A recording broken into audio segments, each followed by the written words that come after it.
In emergencies, you have to act fast. When someone has cardiac arrest, you perform chest compressions to keep their brain oxygenated until help arrives to defibrillate their heart and restore its rhythm.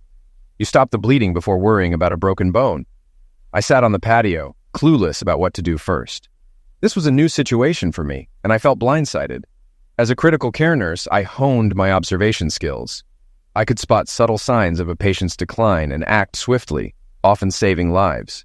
Yet, I missed the warning signs of my nearly 18-year marriage's demise. I had no intention of saving it. I wanted to end it painfully. After reconsidering, I didn't want innocent parties hurt when I targeted my cheating wife and her lover. I took a sip of beer and thought about my options, looking around my backyard. The lawn stretched from the patio to the bayou with only a few trees. My house, a traditional Southern-style home with modern amenities, was a gift from my father and grandfather when I got engaged. The land had been in my family for generations, and the house was built by my family's construction company. I chose nursing over joining the business. Despite my father's initial disappointment, I could afford some luxuries like a boat and fishing gear, and took my family on vacations when I could. Family was my priority, and now their happiness was at risk. Looking around, I saw my sister's identical house next door.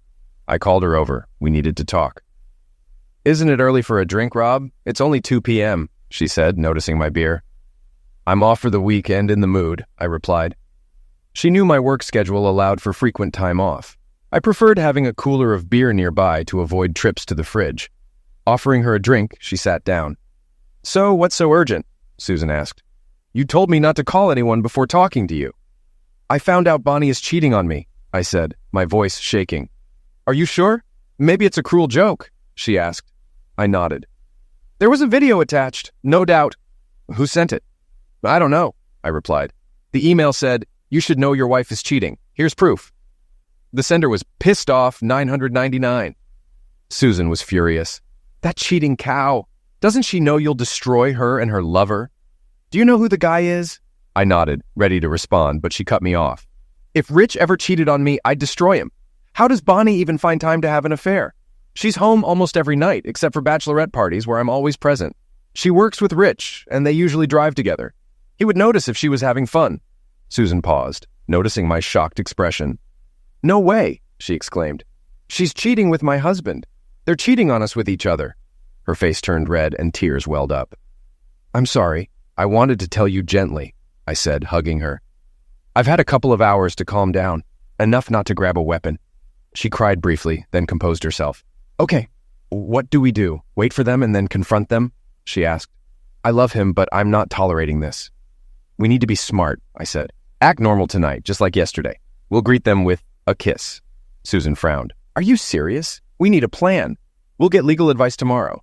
At least we know we haven't contracted any STDs, I added with a smirk to lighten the mood. Susan pointed at me. "Hell no, I didn't even consider that. You know me. I might joke about becoming a TV star, but I'd never actually do it." She finished her beer and tossed the can. I handed her another. "And just for the record, I'm not doing anything with Rich. I just got my period." She laughed. "This will last until we confront those cheaters. He's not getting anything from me. Bonnie can have him. And we mustn't let the kids know yet," I warned. "They left for Mom and Dad's place this morning. They took their time but didn't argue or ask questions. They just got in Jason's car and drove off. The kids, my son Jason, 17, Rob, 16, Dave and Cindy, 16, and my daughter Deirdre, 16, spent the entire summer together. They were more like siblings than cousins, especially during the pandemic when they were always together. Rich had been a good father and uncle, involved in the kids' education and activities. I handled the outdoor fun, teaching them camping, fishing, and hunting. We'd camp in the backyard, then gradually venture deeper into the swamp. As the kids grew, they'd join in fishing trips, often with Rich or Susan driving the second boat. Recently, Rich let his sons handle his boat while he stayed home. The kids learned to be self-reliant, finding their own food on trips and working together as a team. They were tough and valued family and teamwork. 3 weeks ago, I rearranged my work schedule to get 6 days off in a row. I took the girls in one boat, and the boys went in another. We traveled slowly to avoid snags and shallow water, stopping occasionally so everyone could take turns driving. We spent a week at the old Papo fish camp, fishing and catching crabs. We bonded as a family, or so I thought. Apparently, Bonnie and Rich didn't value family unity. The thought of telling the kids about Bonnie and Rich's affair was heartbreaking. Family was everything to me, and destroying that unity would be unforgivable. I expressed this to Susan. "We can't hide it from them," she said, "but we can delay it a bit. I'll make sure they don't know anything is wrong." "What do we do next?"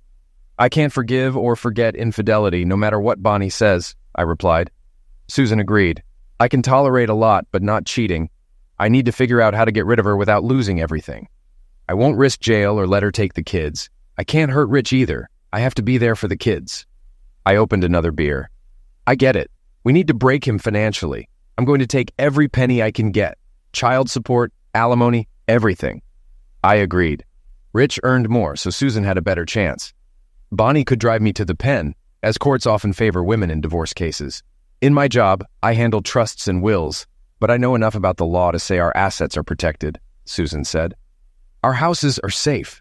Dad gave them to us before we married, so Bonnie and Rich can't claim them. Bonnie might try to stay in your house until the kids are grown, but she can't claim it. Didn't you and Bonnie sign a prenup?" Dad insisted. It said if either party cheated, they'd only get 20% of joint assets and no alimony. Bonnie's father, a wealthy plastic surgeon, had insisted on the prenup. He wasn't thrilled when I got his daughter pregnant, fearing I'd take half his fortune. My father also made Susan and Rich sign a similar agreement. "I'm worried about that video of Rich and Bonnie," Susan said. "Who filmed it and how?" "There were at least 3 cameras," I said. "The video I got showed the same event from different angles, suggesting it wasn't edited yet. Neither Rich nor Bonnie seemed to know they were being recorded." Susan insisted I show her the video on my tablet. "Holy crap!" she exclaimed. Rich and Bonnie's comments in the video about how Susan and I were clueless infuriated her. "Rich is done, but we need to find out who made the video. I don't want it coming back to haunt us. I don't care if the world sees it as long as it doesn't affect us."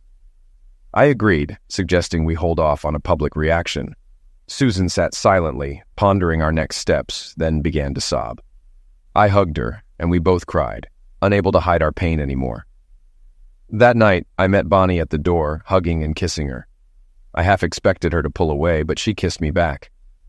I couldn't detect any trace of aftershave, just her perfume. Despite my anger, I told her dinner was ready. Susan and I had already planned takeout, neither of us wanting to cook. We joked about poisoning our spouses, but it was a way to vent, not a real option. The next morning, I watched Bonnie get into Rich's car. I called Susan. "How'd it go?" "No problem," she replied. Joking and planning helped me keep my cool. "Any idea where they're going tonight?" Susan, always a bit of a loose cannon, needed to vent. We had to be honest about our feelings. At 10 a.m., we were in the office of one of Susan's bosses, Jake, a divorce attorney and an old friend. He agreed to represent us. "Are you sure you have a video showing both parties?" he asked. We assured him we did, but chose not to show it yet. "As long as you have evidence of infidelity, you're good. Your prenuptial agreements are strict. Rob, did you consult a lawyer before signing?" I explained that my father insisted on a legal opinion, and Susan used the same document. Jake continued, "The cheater only gets 20% of joint assets, including savings and investments. There are no provisions for personal income accounts. Do either of you have any hidden income?" We shook our heads. "What if Bonnie has money she didn't tell me about?" I asked. "Common property," Jake replied. "Like if you bought something without telling her." Home improvements can be tricky. Your homes are protected because they were gifted before marriage, but things like solar panels might be considered common property. "So she only gets 20% because she's a cheater, right?" I asked. "I'm willing to give her that. We can negotiate the division of furniture and other items. She'll have to pay for transportation and storage if she wants to take anything." Jake grinned. "These are the games we'll play. The important thing is your ironclad prenups as long as you prove infidelity. Keep the video copies hidden and confidential. If they sue over the video being public, it depends on how it was obtained. Be careful." He emphasized the need for discretion. Susan and I nodded. We had considered editing the video and sharing it with our friends and family, but we were worried about the impact on our children. Now, we were more determined to find out who filmed it. We decided to serve the divorce papers on Thursday at noon, but I suggested waiting until Friday afternoon so they would have to worry all weekend without legal advice. Jake convinced us to stick with Thursday, saying it would save costs and still keep them busy with financial statements all weekend, likely increasing their legal fees. Initially, we wanted to serve them in person to watch their reactions, but Jake advised against it. Instead, we decided to serve them at work in front of their colleagues. After leaving Jake's office, we went to the bank to transfer money into new accounts in our names only, ensuring we had statements for all accounts. We paid off and canceled credit cards, opening new ones in our names only. I checked my email and found 3 more videos of Bonnie and Rich. I thanked the sender and asked how they got the videos, expressing concern about them going public. I secretly wished they would be released, but knew we had to be cautious to avoid a lawsuit. An hour later, I received an email with an address, 9203 Victoria Street, apartment 201. I visited the address and convinced the woman at the counter to give me information by implying the tenant was involved in criminal activities. She gave me the details. The apartment was rented by the insurance company where Rich and Bonnie worked, with Rich's signature on the contract. I wondered how the company would react if they found out they were paying for Rich's affair. Bonnie called me at 12:30, furious about the divorce papers. I calmly told her I knew she had found someone else and was setting her free. We had rehearsed our responses. Bonnie angrily denied the affair, accusing me of believing rumors and threatening to take everything in the divorce, including custody of the kids, child support, and half of our assets. She suggested Rich could move in with her and I could live with Susan, imagining what they were doing in my house. Go ahead, I said. Get yourself a lawyer. I barely kept my voice steady, struggling with the regret of my marriage falling apart and anger at her stubborn denial.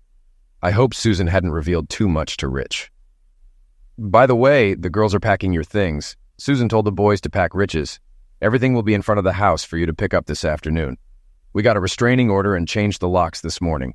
You'll have to find another place to stay until the court decides. Bonnie started yelling, so I hung up. 10 minutes later, Susan texted, "Backyard, bring your cooler, make sure it's full." "That fool Rich," she began, sipping her beer. "He tried to blame it on some secretary's gossip. I told him Bonnie did the same. He denied everything, said we shouldn't believe it. I told him to get his stuff." "Really?" "Yes, I told him to call first because I had a loaded weapon. Jake will be here soon with 2 sheriff's deputies to keep things from getting out of hand." I realized having deputies present was smart. Rich might provoke me and I could end up in jail for assault. I was already in a controlled panic mode like during emergencies. Susan continued, "I'm glad you talked to the kids earlier. I couldn't have done it without breaking down." We gathered the kids and I told them what was happening. Surprisingly, they seemed to expect it and started packing Bonnie and Rich's stuff. Susan said, "The kids took it surprisingly well. Maybe they're in shock or don't realize how it will affect them." My phone beeped with an email. "I wonder if it's from Pissed Off 999, I said. "Check it," Susan insisted. She showed me how to open it, and we listened to an audio file. "Can you believe Robert and Susan served us?" Bonnie said. "They must have found out somehow. I can't believe this. Just last night, Robert was so affectionate." "Relax," Rich replied. "They don't know anything. Someone must have gossiped about us having lunch or driving together. We need to deny everything. If they go through with this divorce, we'll make them pay. I know a lawyer who'll help us. Just don't admit anything. Act like everything you say is being recorded." After listening, Susan and I were silent. "Okay, let them think we don't know anything," I said. "Rich mentioned they've been planning something for a long time. We need to ensure we're protected if they do something illegal." Susan nodded, tears in her eyes. "We have to hold firm." "I know," Susan said quietly. "Jake said I'm in a better position. Courts favor women, but I can't accept Bonnie getting custody of Jason and Deirdre and living in your house until Deirdre turns 18. Even with the prenup, it's terrible if she lives rent-free while you pay child support." I felt the same, but hugged Susan as she cried. I assured her we would come out victorious, though I wasn't sure. Divorce is about minimizing losses. The children were silent as Susan and I entered the house. Deirdre and Cindy were packing Bonnie's clothes into suitcases and bags, now using plastic garbage bags. I asked them to take pictures of the luggage, planning to apply its value to Bonnie's share of the assets. Next door, the boys were almost done. Rich had fewer clothes, and the boys were stuffing them into bags rather than folding them. I smiled as Rob stuffed a $2,000 suit into a bag. They had my back. Bonnie texted me and I called Jake, who showed up with 2 sheriff's deputies. Jake told me to relax and enjoy. Bonnie and Rich arrived with another familiar face, Boudreaux Landry, a bully from elementary school. "Hey, Robert," Boudreaux smirked. "I hear you're having trouble with your wife and son-in-law. No big deal. If I had a weapon, I would have shot him." Boudreaux was huge, and fighting him wasn't an option. "Hey, Boudreaux," I said, "we're just trying to work it out." "You don't seriously think my boy Rich is with your wife, do you?" Boudreaux asked, grinning. "That's the story," I said. Jake moved closer. "I can't deal with it. Bonnie accused me of taking all the money from our bank account." "Yes, and I have statements showing the original amounts. You'll get what you're owed." She didn't know her credit card would no longer work. Susan and I didn't accompany Rich and Bonnie into the house. Deirdre and Cindy followed Bonnie and a deputy, ensuring nothing funny happened. Jason and Rob followed Rich. "Where's my jewelry?" Bonnie asked. This was a major point of contention. Over the years, I bought her high-quality jewelry worth at least $25,000. Most of it was locked in my safe. I took pictures of Bonnie's ring and necklace for insurance purposes. I wanted proof of ownership. Boudreaux started to argue, but stopped when I explained I took pictures to prevent the jewelry from going missing. Jake stepped in, suggesting a new appraisal of all assets. After consulting with Boudreaux, Bonnie calmly removed her jewelry and handed it to me. "Where am I supposed to go, you rear?" Bonnie asked. I nearly suggested her love nest on Victoria Street, but held back. I shrugged, realizing my emotions had shifted. Days ago, I loved this woman. Now I felt nothing but anger and coldness toward her. Bonnie and Rich finally left, with Boudreaux following. I wondered if they were heading to the apartment. Jake smiled. "I hope so.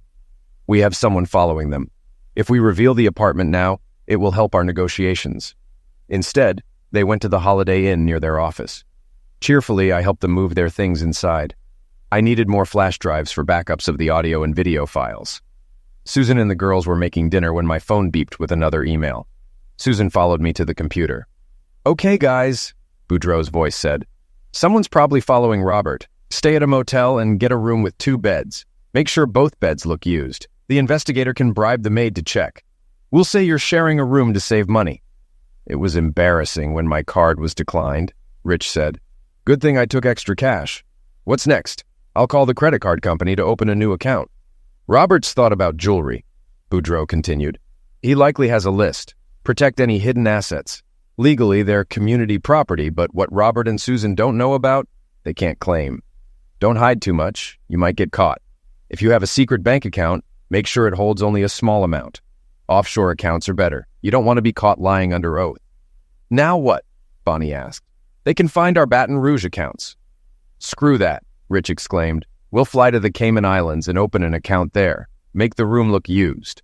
Wet the tissues, ruffle the towels, wet the shower, and use some shampoo. I'll call the office and say we're off tomorrow." The audio file ended. "Do they have secret bank accounts?" Susan sighed. "Where did the money come from? I see the bank statements. He couldn't have hidden much." I felt bad too. Bonnie and I got $50 weekly for travel cash, and we both reviewed the credit card statements monthly. I told the apartment woman Rich was into pills and courtesans as a bluff, but now I wondered, could he be hiding something more? We decided to leave it for tonight, joining the kids for dinner. There wasn't much we could do about hidden bank accounts anyway. The next morning, I drove to Jake's office, having arranged a jewelry appraisal and an estimate for my firearms from a local dealer. Susan went to work briefly, and we met at Jake's office, where I played the audio files from the previous day. "I'd like to know who's sending these," Jake said. "How they bugged Bonnie and Rich in the hotel is beyond me. A private investigator couldn't have done it that fast. We might need a judge's order to find their bank account balances, which could mean hiring an investigator." Susan and I shook our heads when asked if we had noticed missing money. "If you want this divorce quickly, like you said, we'll move fast. Next week, we'll meet with Bonnie, Rich, and their lawyer to list assets, then go before a judge. Louisiana's Napoleonic laws make divorce easier, especially with proven infidelity. Counseling won't help. Once the judge rules, you'll wait 6 months and it's over," Jake added. "Boudreaux called demanding you release an extra 30% of the money you withdrew. I reminded him the prenup states the cheater only gets 20% of assets. He demanded proof of infidelity, which we'll present in court. It was amusing to see him flounder. I'd love to get an audio tape of him advising hiding money offshore into the courtroom. I had to work that weekend. The head nurse, Sharon, couldn't cover my shifts. "What if I start coughing and need a COVID test?" I asked. "Idiot," Sharon said affectionately. "Yes, I could fill in. You have vacation and sick days saved up. Take an emergency vacation if needed. I can't believe Bonnie did this to you. How about I work this weekend and start my vacation on Monday?" I suggested. Really? Thank you. I owe you one, Sharon said. I'll start your sick leave and then vacation. Take as much as you need and keep me posted. Working was a welcome relief. Weekends were busy, but ICU staff had to stay alert. I was surprised to see my father-in-law, Dr. Prejean, waiting for me at the nurse's station. Hello, Dr. Prejean. What brings you to the ICU? I greeted him, knowing the staff would be curious. Cut the crap and let's talk, he hissed. In the head nurse's office, he asked, What's this about you kicking Bonnie out? She called her mother, sobbing.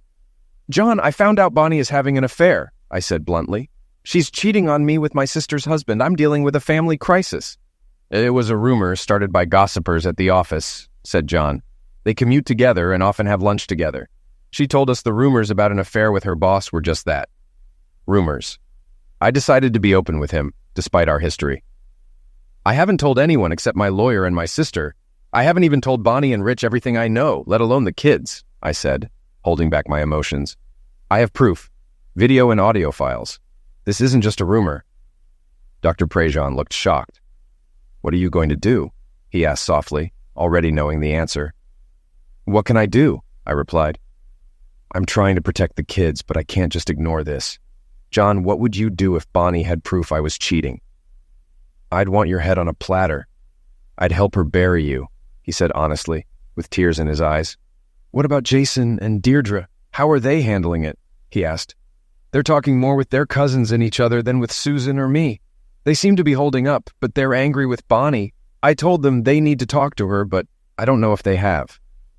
I'm not getting involved in this. I thought you were overreacting to gossip, John said softly. My first priority is to protect Jason and Deirdre. I nodded. And I'll help Bonnie with her physical needs. I don't excuse her behavior, but if you have irrefutable proof, I accept it. Stay in touch. You're an honorable man. He walked out, shoulders slumped. I felt more sorry for him than for Bonnie. Wow, Susan said when I got home. So he knows his daughter isn't so virtuous. We need to tell Mom and Dad soon. How about tomorrow night after your shift? We don't want them to be mad at us for keeping them in the dark. I agreed. The meeting wasn't pleasant. My father only asked if I had proof, and I assured him I did. Like John, he was more concerned about the kids than us, which I understood. In our culture, children came first, and adults dealt with the consequences of their actions. Children were protected but informed to learn. I received no additional information from my mysterious benefactor, which was fine. I had 4 explicit videotapes showing Bonnie and Rich, along with audio recordings proving their long-term affair. I didn't need more proof. Bonnie not only cheated, but also financially defrauded the family. The mystery of how she saved enough to fly to the Cayman Islands infuriated me. She was a thief and a fraud. Jake began investigating their accounts using Social Security numbers, ensuring we could subpoena statements if the money was missing. Some questions were answered the following Wednesday, when we met to list our total assets. A court-appointed financial arbitrator reviewed the paperwork. I provided my annual salary and Bonnie's pay stub. Bonnie made $5,000 a month, and my salary varied with overtime. But we earned similar amounts annually. Jake said this would allow for minimal alimony even without the prenup and infidelity proof. On Monday, the auditor requested income tax returns for the past few years. I found them in our desk, while Susan had to get copies from her accountant. She was upset that Rich hadn't filed them with other documents. She knew Rich earned about $80,000 compared to her $50,000 and was pleased when Jake said she'd likely get a sizable maintenance payment. Boudreaux entered the conference room with a sullen Rich and Bonnie. Bonnie glared at me, her anger surprising me. I expected an apology, but she remained silent, likely on Boudreaux's advice. Rich struggled to maintain a neutral expression. The court officer introduced himself and his assistant, who took notes and kept an electronic record. Let's get started. Your attorneys have forms for you to sign, confirming that your statements today are true and may be admitted into evidence. Our goal is to compile a list of all assets and income for the judge to review. We won't discuss prenuptial agreements today. Regarding car valuation, we'll use the standard Blue Book. If the car your child drives is registered in your name, we can consider it separate from community property if both parties agree. We'll get to the money later. Let's start with Mr. and Mrs. Fontenot. Listing automobiles, firearms, the boat, and household goods took only a few minutes. Even Bonnie's jewelry wasn't a problem. I had it appraised, and its value exceeded that of my truck and firearms combined. Boudreaux insisted the solar system be considered separately. and prepared a document stating its value and depreciation. Jake reviewed it, made a few notes, and nodded. The 401k accounts were listed. I asked why, thinking they should be excluded. No, they count since you've been married over 10 years. But in your case, the values are similar, so it's not a big issue, replied Jake. We then reviewed the checking and savings accounts. Jake entered the statements showing I had taken 80% of the funds, and did the same for Susan and Rich.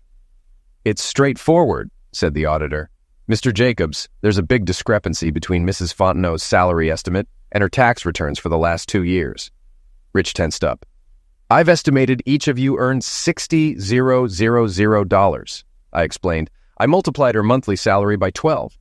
Yes, but for the last 2 years, Mrs. Fontenot reported an income of $140,000 annually. My incredulous, "What the hell?" made the assistant frown.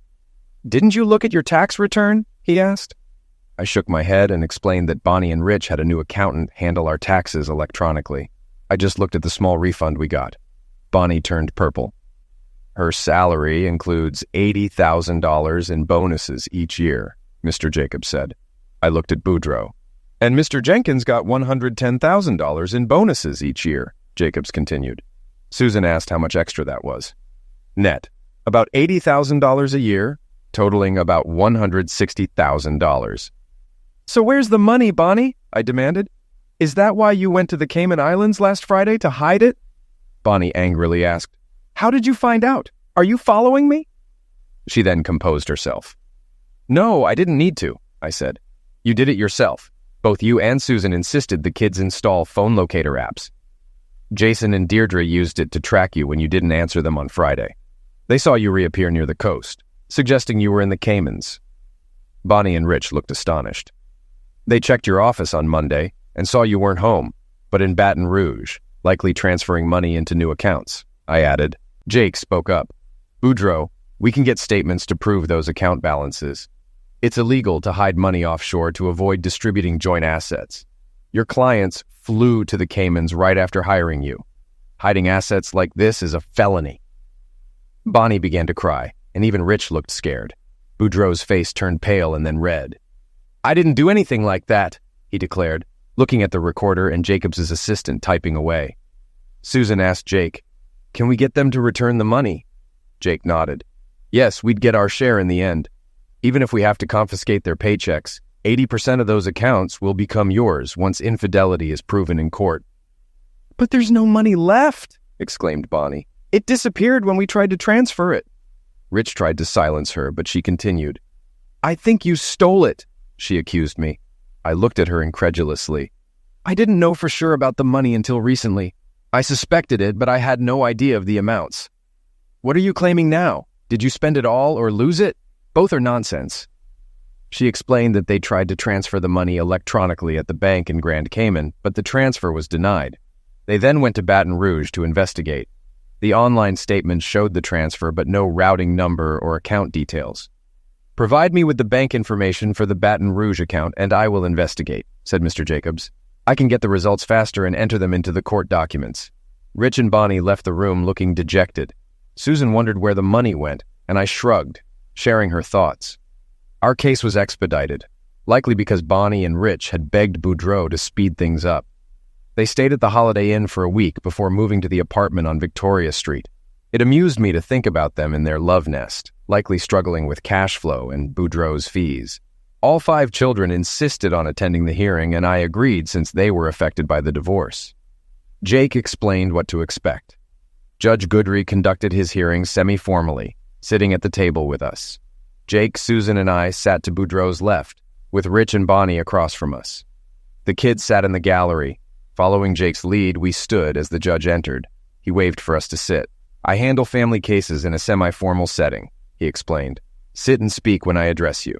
Raise your hand if you want to speak. Be on your best behavior and respectful. If you piss me off, I'll throw you out. Understood? The kids managed to hold back their laughter at his last statement. Well, I've reviewed both cases. Normally, we treat these as separate matters, but the evidence and parties involved are the same here. A sibling is accused of infidelity in Louisiana. While infidelity alone isn't grounds for divorce, there are prenuptial agreements that affect property distribution in such cases. Therefore, I'll need irrefutable evidence of infidelity. First, there were discrepancies regarding monetary assets, with allegations of hiding funds. My investigation shows Mrs. Fontenot and Mr. Jenkins have bank accounts in Baton Rouge with balances of $120,000 and $160,000 respectively. The entire balance was transferred from these accounts the Monday before the divorce petition was filed. The correct passwords and security questions were used, indicating the transfers were made by Mrs. Fontenot and Mr. Jenkins or someone they authorized. Further investigation revealed the money was split evenly among 5 accounts belonging to their children, Jason and Deirdre Fontenot, and Robert, Dave, and Cynthia Jenkins. These transfers are legal under the Uniform Gifts to Minors Act. The accounts were set up years ago, likely for college or income in the event of a parent's pass away. I was stunned. Why was Bonnie making such a fuss if she had given the money to her children? The judge continued, the parents showed responsibility, if not remorse, by giving the money to their children. Such deposits are non-refundable unless fraud is proven. Does anyone have proof of fraud? I was thrilled. While I would have liked my 80%, knowing the money was divided among the children was satisfying. Rich and Bonnie looked shocked, suspecting we had outsmarted them. When Judge Goodry asked if we had proof of fraud, we all shook our heads and said, "No, Your Honor." They seemed terrified of possible charges for hiding money overseas. None of them appeared willing to rebut the judge's remarks. The next matter is the establishment of custody of the minor children, the judge said. My daughter Deirdre raised her hand. Yes, Your Honor. I read that children 15 and older can choose which parent to live with, she said. In some states, yes. In Louisiana, I considered the children's opinions after speaking to them privately, Judge Goodry replied. Deirdre stood and stated, I don't need to talk privately. My mother cheated on my father and our entire family. I want to live with my dad. Jason stood up and agreed. Robert, Dave, and Cindy also stood, stating they wanted to live with their mother for the same reason. My heart raced under the table as I squeezed Susan's hand. I will consider your wishes, Judge Goodry said with a half smile. But it hasn't yet been established that there was, as you put it, treason. Deirdre raised her hand again, and the judge turned to her. I also read that a 16-year-old can petition the court for emancipation, and 17-year-olds can leave home without a petition. Yes, the judge replied. The 17-year-old rule is an old law for young men wanting to enlist in the military without parental consent. For a 16-year-old to petition for emancipation, they must be able to support themselves. Is that clear? Deirdre nodded. I have a college fund with another $56,000 added to it, plus what my parents and grandparents contributed. Cindy stood up. Me too. Collectively, we have plenty of money to live on our own for a long time. Her brother Dave stood and smiled. Me too. We could rent a nice place together. Jason and Rob stood up and said that if they pooled their money, all 5 could live fine on their own. I glanced at the judge, who seemed to suppress a laugh. Let me guess. If I don't go along with your wishes, you'll all petition for emancipation or leave on your own. The 5 heads nodded. Sit down, he commanded. I'll consider what you said. There's an allegation of infidelity in this case, which affects the prenuptial agreement and property distribution. So I'm going to ask for evidence of infidelity. Jake stood up. Your Honor, I have these pictures of Richard Jenkins and Bonnie Fontenot together. Boudreaux objected. Anyone can alter photos. I have a picture of me shaking hands with the president and another of us playing golf, made by my son as a joke. Defense counsel hasn't identified the source of this evidence. Judge Goodry looked at Jake, then at Susan and me. Jake nodded for me to respond. Your Honor, the evidence came from an anonymous source. I received several video and audio files and took these screenshots from one of the videos. I have the full video on a DVD and thumb drive. I looked at Rich and Bonnie, who appeared shocked and agitated, shaking their heads in disbelief. Judge Goodry observed their reactions, noting their purple faces and clear distress. Okay, do I need to reproduce the file Mr. Fontenot provided, or do all parties agree that infidelity occurred? Judge Goodry asked. Boudreaux wanted to see the footage, but when Bonnie and Rich quickly pleaded with the judge not to show the video, he backtracked. Could you spare a minute for my clients, Your Honor? After consulting with them, he reluctantly said, We agree with the plaintiff's claims. Well, in that case, I will announce my verdict, said Judge Goodry. Since all parties agree infidelity occurred, the marriage contracts will be honored in each case. Susan and I were awarded 80% of the community property. Judge Goodry suggested we discuss the actual distribution with our attorneys, to avoid court involvement in the details. For custodial parents, I grant Robert Fontenot full custody of Jason and Deirdre Fontenot, and Susan Jenkins custody of Cynthia, Robert, and David Jenkins as requested. The non-custodial parents have full visitation rights. Legally, the divorce will be finalized in 6 months. The increased incomes require Bonnie to pay me $1,000 a month, and Rich to pay Susan $2,000 a month for the next 3 years. Each dependent child will receive $500 a month until they turn 18. Jake said the payments were minimal and suggested we could appeal, but I decided against it, and Susan followed my lead. After the judge ended the hearing, we left. Jake said he would arrange a meeting to work out property distribution details. I told the kids to go home, change, and wait for me for a family meeting. Susan and I walked to the back of the courtroom where my father was waiting. "So, when did you figure it out, Dad?" I asked. Susan looked puzzled. "It hit me when Deirdre and Cindy made those comments about the video," I said to Susan. "Pissed Off 999 is a personality the kids invented." Susan's mouth dropped open. "No," Dad said. "I figured it out a few days ago when I saw an old credit card bill. Jason and Rob asked me 2 months ago for a credit card to plan something special for your anniversary. They promised to reimburse me about $500. The statement showed a purchase from an electronics company. Initially, I didn't pay attention, but when I called the company, they revealed the kids bought cell phone bugs. The kids spent $500 on spy devices? I asked. Yes, apparently they were expensive. Dad didn't know where they got the video cameras. He followed me home to find out more. All 5 children were waiting in the living room. They fell silent as we walked in. "Let's go to the kitchen and sit down," I said. Susan grabbed 3 beers, handing one to Dad and me. Jason and Rob held out their hands, grinning. "You may be old enough to be spies, but not old enough to drink," I said. They shrugged, knowing I wasn't angry. "Okay, who wants to start?" "Let's begin at the beginning." Deirdre began. "It all started when Cindy and I stopped by my mom's office, and she wasn't there. Neither was Uncle Rich.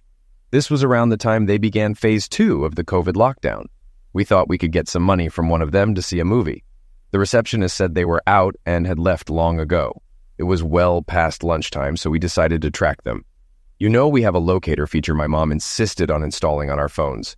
It showed they were at a strange address, so we checked it out. It was an apartment building. When we arrived, we saw Uncle Rich's car and waited. They came out later, walking hand in hand and smiling. That got us thinking, so we started tracking where they went over the next few days. For 3 days straight, they returned to the same place and stayed for about an hour and a half each time. Sometimes they went there late at night after work, but before going home. We told the boys about it. Rob continued. "We searched the internet and found bugs you can insert into cell phones after downloading an app. It works like a continuous phone call in the background and doesn't interfere with regular calls. It does drain the battery a bit faster. It transmits all the sounds around the phone so you can eavesdrop. We talked Pop into letting us use his credit card to buy them." "Sorry we lied a bit, pal." Installing the bugs and the app on their phones was easy.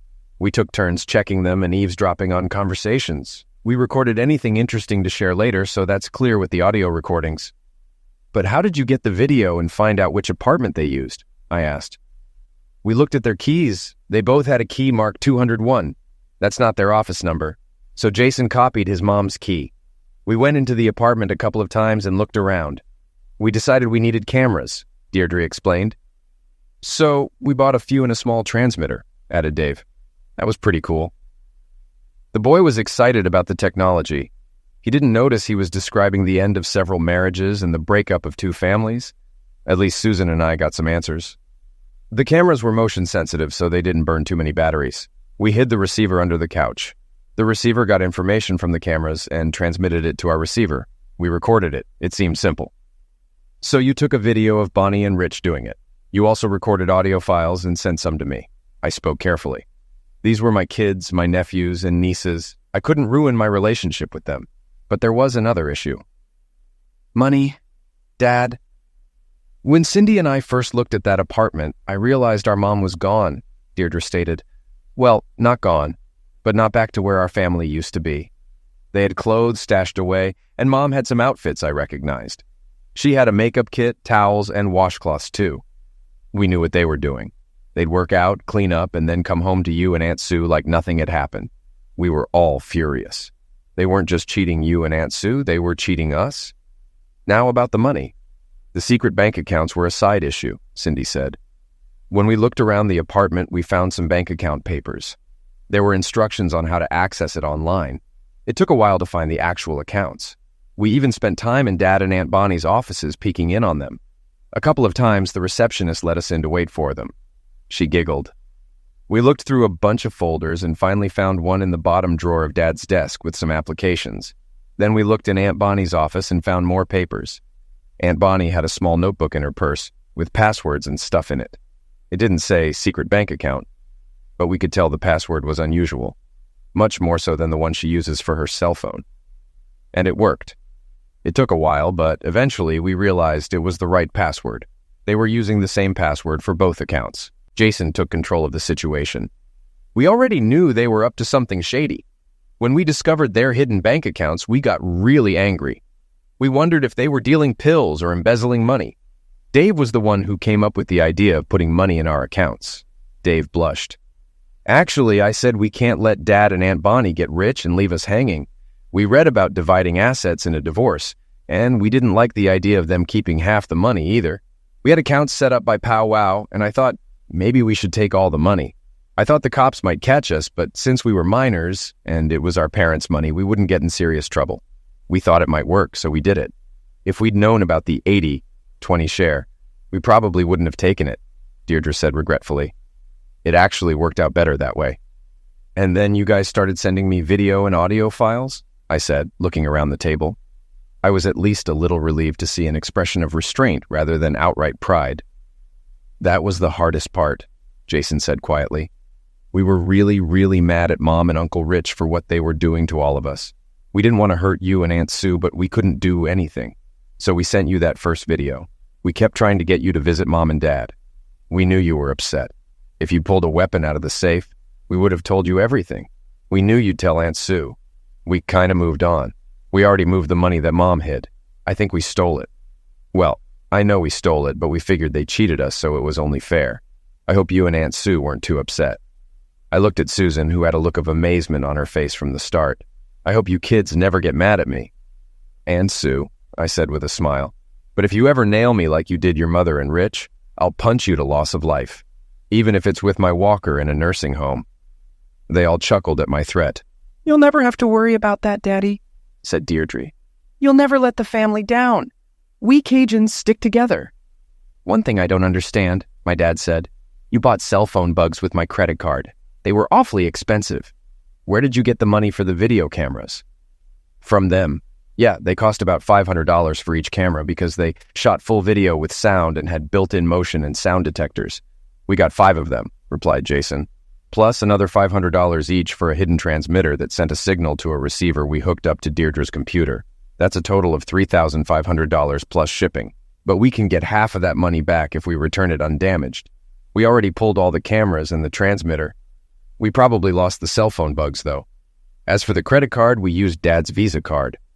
I didn't have a Visa card, I said. So we do now. I applied for it and forged your signature, said Jason. At least he was honest enough not to look guilty. It has a $10,000 limit. We bring in the mail every day, so hiding it was easy, added Deirdre. Cindy and I set up an email account, pissed off 999. Rob came up with the name. He said what Mom and Uncle Rich did made him mad. The kids smiled and nodded, seeing that Susan, Dad, and I were really impressed.